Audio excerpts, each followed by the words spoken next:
Actually ఇది 2 days back video. నేను already అందరికీ చెప్పాను.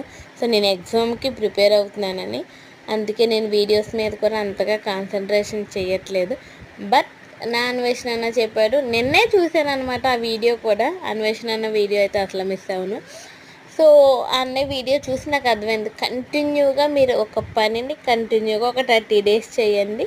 అది మీకు అలవాటు అవుతుంది. మీ వీడియోస్ కూడా జనాలకి కొంచెం అదే కొంచెం అలవాటు అవుతాయి, చూడాలనిపిస్తుందండి. సరే డైలీ ఒక వీడియో కంపల్సరీ పెడదామని అనిపించింది. సో అందుకే వీడియో అయితే తీస్తున్నాను. బట్ వాటిని ఎడిట్ చేసి అలా ఏం చేయట్లేదు అనమాట. ఏదో ఒక వీడియో తీసి అప్లోడ్ చేయడానికే చూస్తున్నాను.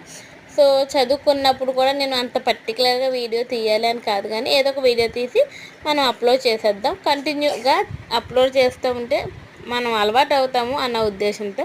సో ఈ ఎగ్జామ్ మీద కాన్సన్ట్రేషన్ చేసి నేను నిరూపించుకోవాలి. అది ఎంతవరకు రీచ్ అవుతాననేది నాకు తెలియాలి కదా. నా స్టడీస్ కంప్లీట్ అయిన తర్వాత నేను అటెంప్ట్ చేసి ఫస్ట్ గవర్నమెంట్ జాబ్ అయితే ఇదే. సో అందుకు నా మీద నాకు ఎంత ఇది ఉందో చూసుకోవాలి కదా, అందుకనమాట. సో నేను ఇప్పుడు బట్టలు మడత పెడుతున్నాను. చిన్నబాబు పడుకున్నారు కదా, ఫుల్ ఎండ కాసింది అనమాట. బట్టలన్నీ ఉతికాను.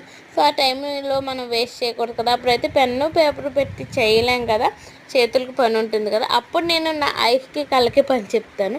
So Chandan logic sir class వస్తుంది. సో నేను అదే వింటున్నాను అనమాట.